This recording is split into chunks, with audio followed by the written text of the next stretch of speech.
In this video, we will be discussing essential aspects of planting, growing, harvesting, and feeding alfalfa in Georgia. Alfalfa can be grown throughout Georgia depending on the variety selected. The development of varieties that are adapted to the challenging conditions in the Southeast has provided an opportunity for alfalfa production to increase again throughout the region. Let's start with a brief overview of alfalfa in Georgia. Alfalfa is a cool season perennial legume that is used in hay, baleage, silage, and grazing systems. This bunch-type legume has a more upright growth habit than other common perennial legumes. The anticipated production or yield of alfalfa is 5,000 to 12,000 pounds of dry matter per acre. Its nutritive value varies based on management. However, the anticipated energy or total digestible nutrients is 60 to 70%, and crude protein ranges from 15 to 25%. If managed appropriately, alfalfa will last for at least 3 to 5 years in the state of Georgia. There are several benefits to planting alfalfa. Alfalfa is the highest yielding perennial legume option in Georgia. Alfalfa can biologically fix nitrogen under appropriate soil conditions and if the associated bacteria are present. The taproot of alfalfa allows it to better tolerate mild to moderate drought conditions compared to species with more fibrous root structures. Alfalfa produces excellent forage nutritive value for all classes of livestock. Unfortunately, alfalfa has several challenges that producers should consider before planting. Alfalfa has a higher micronutrient fertility requirement compared to perennial grass systems, especially for hayfields. Alfalfa does not tolerate poorly drained soils or severe drought conditions. There are limited options for broadleaf weed control. There is also an increased incidence of disease and insect infestations compared to our perennial grass systems. Finally, it may be difficult to find alfalfa seed with the correct fall dormancy rating for your specific region. Now let's discuss the establishment of alfalfa. This video is only focusing on establishing alfalfa in a monoculture. Other resources are available in the video description below for how to establish alfalfa into Bermuda grass. Alfalfa variety selection should be based on the recommended dormancy rating for your region and the state. Varieties with a dormancy rating of 1 to 3 are not recommended for use in Georgia because they have no or little fall and late winter growth. Alfalfa varieties with a 4 to 6 dormancy rating are recommended for the mountains and Piedmont. These varieties are moderately winter hardy and have moderate fall and late winter growth. The coastal plains region requires a dormancy rating of 6 to 8, which are not winter hardy and are non-dormant if the rating is 7 or above. These varieties provide good fall and late winter growth. Examples of these varieties include Bulldog 505 and Bulldog 805. Both varieties were released in 2005 by Dr. Joe Boughton at the University of Georgia. Bulldog 505 is a semi-dormant variety and has a fall dormancy rating of 5. This variety is adapted to the Piedmont and mountain regions. Bulldog 805 is a semi-non-dormant variety and has a fall dormancy rating of 8. This variety is adapted to the coastal plains region. Both varieties have a broad spectrum of pest resistance and are considered dual-use varieties with good grazing or hay tolerance. Roundup-ready varieties provide many of the same benefits as the Bulldog varieties, but also allow for the use of glyphosate for weed control. Since the availability of Roundup-ready varieties is constantly changing, please consult your county extension agent for assistance in choosing the right variety for your region and use goals. Alfalfa should be planted in the fall in Georgia when soil temperatures are between 65 and 80 degrees Fahrenheit. It is not recommended to plant in the spring because of the weed competition. In the mountain region, alfalfa should be planted between September 1 and October 15th in most years. The Piedmont region often allows for plantings between September 15th and October 15th. Finally, alfalfa in the coastal plains should be planted between October 15th and November 30th in most years. The recommended planting rate for alfalfa in a monoculture is 18 to 25 pounds of pure live seed per acre. When grown alone, alfalfa should be planted on a 7-inch row spacing. All alfalfa should be planted 1/8 to 1/4 of an inch deep. Alfalfa can be planted into a stale, false, or well-prepared seedbed. No-till plantings are only recommended when interseeding into Bermuda grass. If you have questions about preparing your seedbed, please contact your local county extension agent. Now, let's talk about fertility at planting. Work with your local county extension agent to obtain a soil test at least 6 months prior to planting. Alfalfa should be tested at 0 to 6 inches for the topsoil sample and 6 to 12 inches for the subsoil sample. The topsoil pH must be at least 6.5 and the subsoil pH at least 5.5 before planting. Lime must be applied at least 6 to 12 months before planting according to soil test recommendations. Incorporate the lime into your soil during your field prep if possible. When establishing alfalfa, nitrogen may be needed to help the seedlings after they have emerged and promote rapid ground cover. During this time, apply 35 to 50 pounds of nitrogen per acre. Do not apply nitrogen at or before planting because this will increase the competition from annual grass weeds. Apply phosphorus and potassium according to soil test recommendations. Incorporate them into the soil if using a stale seedbed method. Alfalfa requires the addition of 2 key micronutrients for successful establishment. Most alfalfa seed now comes with the required boron and molybdenum in the seed coating. However, it is important to check the seed tag to ensure these nutrients are present in the coating. Most alfalfa seeds come pre-inoculated with the rhizobium inoculum, which is required for nodulation. It is good to check the seed tag prior to planting to ensure this inoculum is present. If not, apply the rhizobium inoculum. Inoculum adds about 30% by weight to the seed, so it is important to consider when calculating pure live seed. There are only 3 approved pre-emergent herbicides labeled for alfalfa at establishment at this time. These herbicides must be applied prior to planting and are only approved for use in alfalfa monocultures.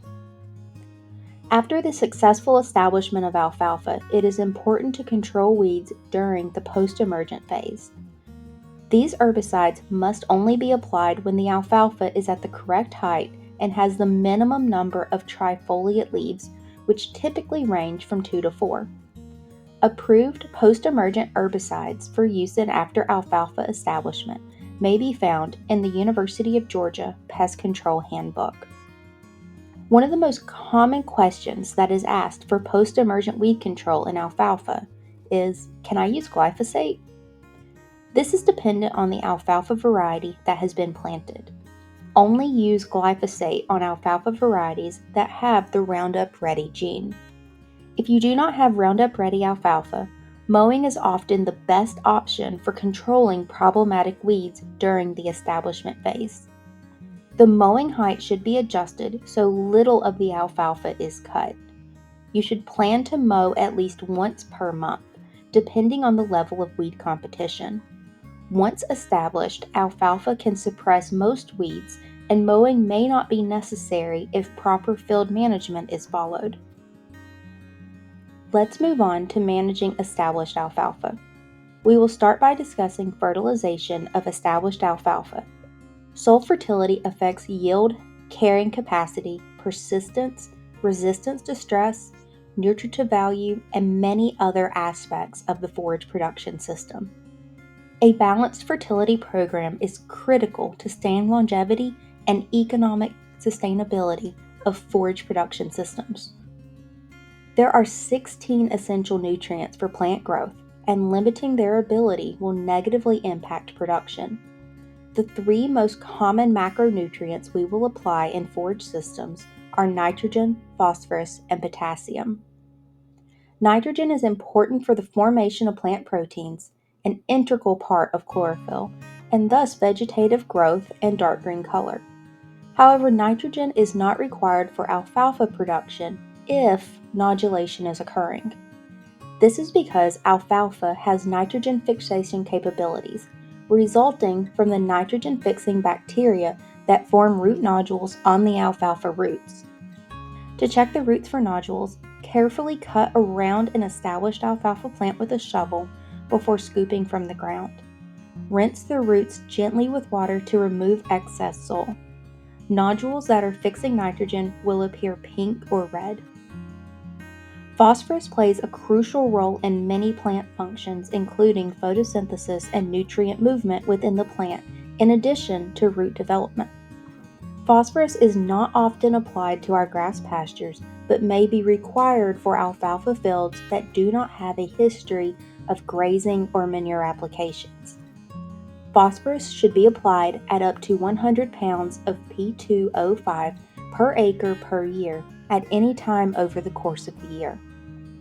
Potassium is crucial to many plant functions, including water uptake and movement in the plant, photosynthesis, and carbohydrate storage.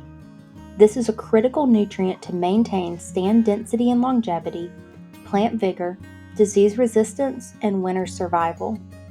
Potassium should be applied at up to 250 pounds of K2O per acre per year. Apply 1/3 at greenup, 1/3 at midsummer, and 1/3 in the early fall. The two most common micronutrients that we apply to alfalfa are boron and molybdenum. Boron is applied on an as-needed basis based on tissue sampling. Apply up to 3 pounds of boron per acre depending on the source in the late winter or early spring. Molybdenum is also applied on an as-needed basis based on tissue sampling results. Apply every other year in the late winter or early spring when the alfalfa is 6 to 8 inches tall. Let's shift gears and talk about the importance of soil testing and your soil pH. Since forage can only be as productive as the most limiting input, it is important to make fertilizer decisions based on reports from a soil test. Harvesting forage removes significantly more nutrients from the soil than grazing, so these acres must be sampled more frequently. Therefore, we recommend collecting soil samples on hayfields annually, while pastures only need to be sampled every 3 years. Soil pH affects many soil properties, including nutrient availability, soil structure, soil biological activity, and potential for aluminum toxicity. As the soil becomes more acidic, important macronutrients become more limiting to the plant and are not taken up as efficiently. Here is a list of the most common sources of fertilizer used for forage production across Georgia. As you can see, the fertilizer source can impact your soil's pH. Although this does not necessarily make one source better than another, it may impact the frequency in which you need to apply lime to your farm. If you encounter a fertilizer source not on the list below, consult your county extension agent on its potential use in your system before purchasing the material. Both dolomitic and calcitic or high cal lime are recommended for use in Georgia. Many local fertilizer distributors will call these ag limes, so you may need to clarify which product you are purchasing. Dolomitic lime contains both calcium and magnesium, whereas calcitic lime only contains calcium. There are many alternative lime products available.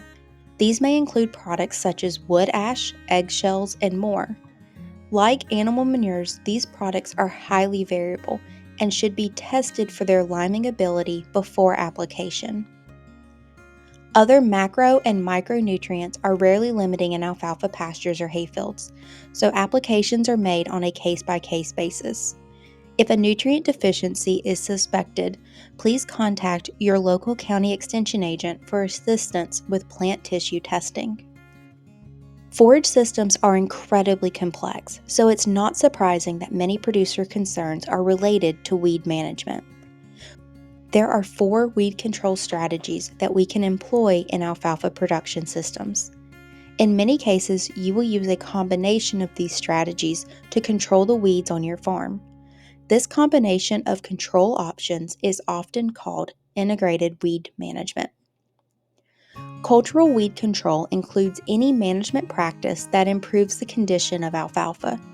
This includes proper grazing or harvest management and applying lime and fertilizer according to soil test results. The best way to prevent weeds is to keep the ground covered. A healthy and dense sod will limit the opportunities for weeds to invade. Mechanical weed control includes weed removal techniques with a machine or implement. We are limited to mowing in established alfalfa stands, but tillage can be used strategically during renovation. Biological weed control often includes using natural enemies of pests.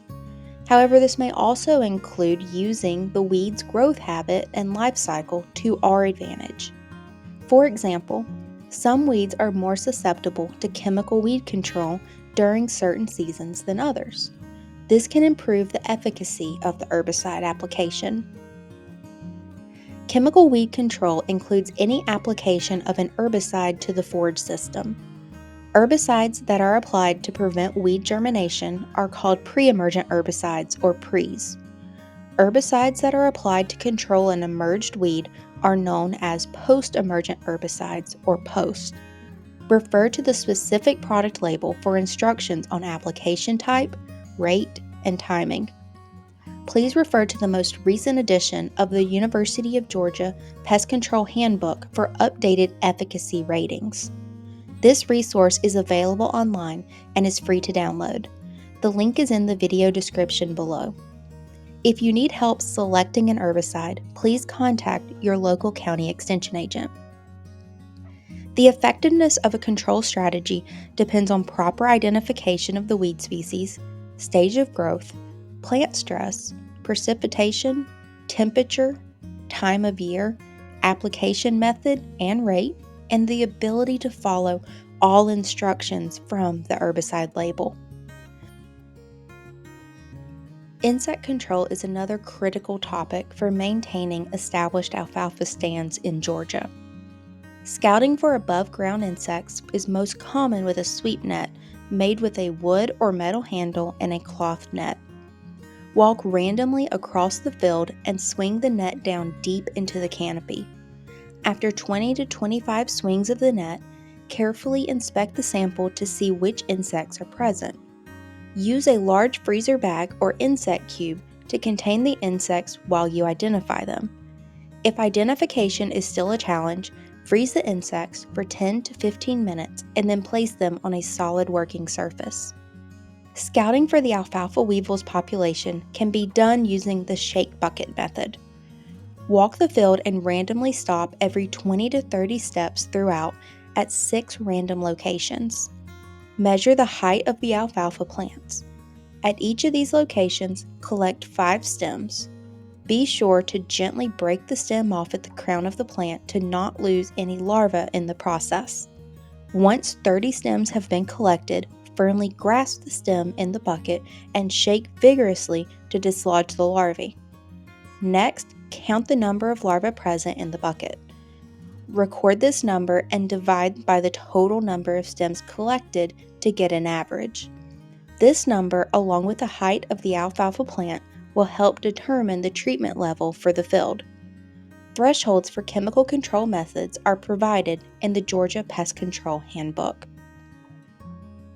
Scouting for below-ground pests usually requires digging several shovelfuls of soil to scout for pests. The only exception is mole crickets, as they are too evasive to be found reliably with a shovel. You can use a soapy water mix with a 1/2 ounce dish soap per gallon of water to flush out mole crickets, but other below-ground pests will not come to the surface. All insecticide recommendations may be found in the Georgia Pest Management Handbook.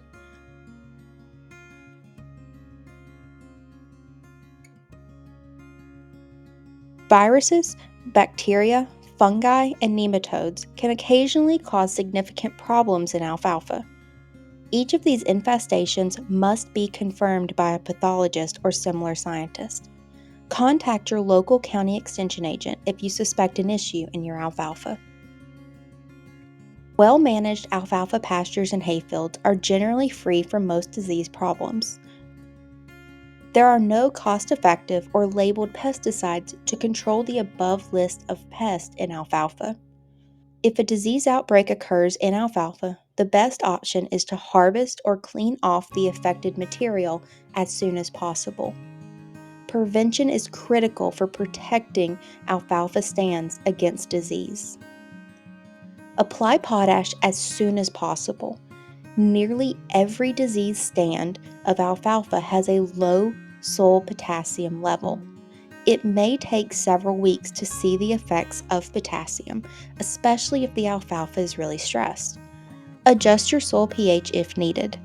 Potassium will become less available to the plant when the soil pH is outside of the neutral zone. If the pH is low, the plant cannot take full advantage of the potash that is being applied. Maintain a frequent harvest or grazing interval. Actively growing forages should be grazed or harvested approximately every 28 to 35 days to optimize forage yield and quality. Frequent removal of the forage mass will also prevent forage diseases. Potassium moves from older to younger leaves as the plant grows, which leaves the older leaves more susceptible to disease. Avoid over-irrigation if applicable. Diseases thrive in warm and wet environments. Although we cannot control the weather, we can adjust irrigation. Irrigation is only needed to supplement approximately 75% of evapotranspiration for economical forage production. Good grazing and harvest management are important for preventing many of the challenges we have discussed in this video. Let's start by talking about managing alfalfa for grazing. The anticipated production season for alfalfa is April to November each year, depending on the freeze dates in your region. If planning to graze alfalfa, you should begin when alfalfa is at least 10 to 12 inches tall and end when alfalfa is 4 inches. It is recommended that you rotationally graze the alfalfa because it cannot tolerate continuous grazing. Rotational grazing is the practice of moving a group of livestock between two or more pastures. Pastures may be divided with permanent or temporary fencing. Actively growing alfalfa can be rotationally grazed every 28 to 35 days following greenup in the spring. It is important not to graze the alfalfa until it has reached the 10% bloom. Two of the most common challenges for grazing alfalfa include managing for forage quality and preventing bloat. The forage quality of alfalfa will vary throughout the grazing season, depending on both weather and management. Bloat may be of concern when the ruminant animals graze straight alfalfa or the pastures have greater than 40% alfalfa. Never allow hungry animals to graze this material, as it will increase the chance of bloat occurring. Bloat typically occurs when ruminant animals have not had access to feed for more than 12 hours and then consume a large amount of alfalfa. It is important to feed a feed supplement containing anti-bloating characteristics such as an ionophore or a chemical bloat preventative such as paloxylene to reduce this risk. Good grazing management is extremely important for alfalfa longevity. Always ensure there is adequate residual forage or stubble left after the animal has grazed. This material is needed for photosynthesis after defoliation. Proper rest is critical to stand longevity. This is important for in-between grazing events so the plant can restore root carbohydrate levels that may have been depleted when regrowing. Monitoring forage availability is important in making grazing decisions. A grazing stick or ruler is the most cost-effective way to measure forage yield, which can then be used to calculate forage availability and length of grazing. This factor is also important in making our stocking decisions. Finally, it is important to know when to stop grazing. There may be periods of drought that can limit forage growth, or excessive rainfall that may restrict access to certain areas of the farm. In these instances, a sacrifice lot may be needed to prevent overgrazing and provide an area that the animals may be supplemented with hay and grain until the situation improves. If you need help with grazing calculations and predicting forage availability, an example grazing workbook is available for download on our website. This Excel file can serve as a template for predicting and monitoring forage on your own farm. Let's shift gears to discuss harvesting alfalfa as a stored forage. The anticipated production season for alfalfa is April to November each year, depending on the freeze dates in your region. Alfalfa should be harvested to 2 to 4 inches tall, depending on your operations objectives. There are some potential challenges with harvesting alfalfa. First, forage quality declines rapidly with maturity, so actively growing alfalfa should be cut approximately every 28 to 35 days to optimize nutrition and tonnage. Second, alfalfa has a woody stem that may require more time to cure or dry than fine stem grasses. Finally, hay and baleage harvesting equipment is expensive, and the cost of owning equipment may not be justified for operations smaller than 100 acres or with fewer than 100 head of cattle. Harvested forages can be an important tool in grazing systems. Surplus forage can be harvested following periods of excess forage growth when forage availability exceeds forage demand. Storing these forages for later use allows producers to better protect the quality of the forage product and minimize waste in their production system. Forages can be harvested or conserved as both hay and baleage. Hay is defined as forage stored in square or round bales at less than 20% moisture. Baleage or baled silage is defined as forage stored in a round bale between 40 and 60% moisture, then wrapped in plastic to ensure anaerobic fermentation. Now let's talk about producing high-quality hay. Ideally, a hay mower with a roller or crimper type conditioner will be used to cut the alfalfa to the recommended stubble height. A mower without a conditioner can also be used, however the drying time will be slower. Mowers with an impaler or tine type conditioner are generally not recommended for use in alfalfa systems because the conditioner is not as effective and may damage the leaves. A tedder may be used to speed the drying process. Tedding this material may cause significant leaf loss, though, if the implement is not properly adjusted or used on forage without a dew or below 50% moisture. A hay rake must be used to merge the swath rows into windrows after the alfalfa is allowed to wilt to the desired moisture. There are several types of hay rakes available.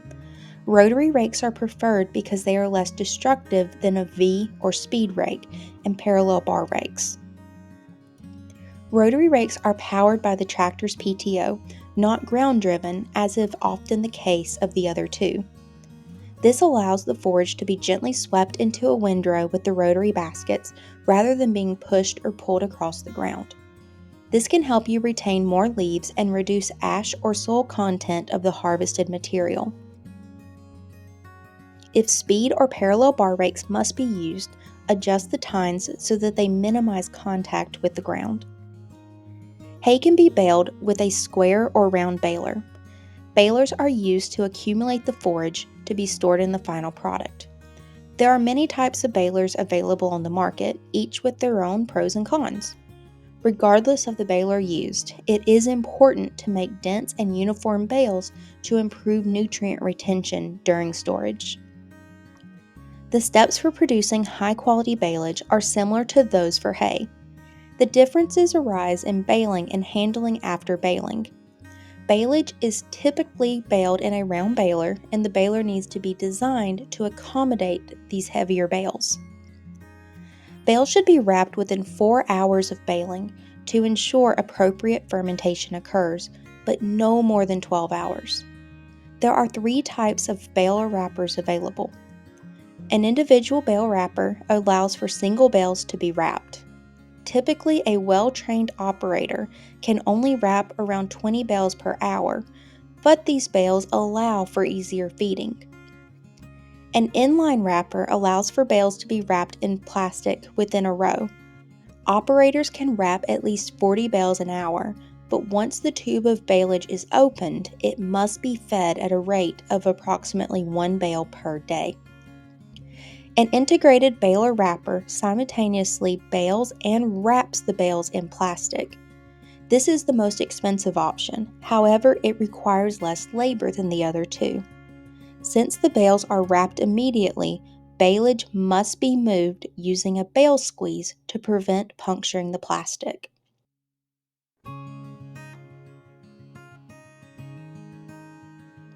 Finally, let's discuss forage testing. Each lot of forage should be tested separately. A lot is defined as forage that was managed the same and harvested at the same time, out of the same field and under the same conditions. Ideally, forage should be tested after baling or purchase and again before feeding if the difference between the two time periods is greater than 4 to 8 weeks and the forage is stored outside to account for storage losses. Use a hay coring probe to randomly collect 15 to 20 cores from each lot. Insert the hay probe on the side of the bale, coring towards the center so you cross several windrows. Remove the hay probe and empty the contents into a clean container. After collecting the cores, mix the material thoroughly to decrease bias. Pour in enough sample to fill up a 1-quart plastic bag. If you are sampling balage, use balage tape to put an X of tape over the hole to prevent air from entering the bale.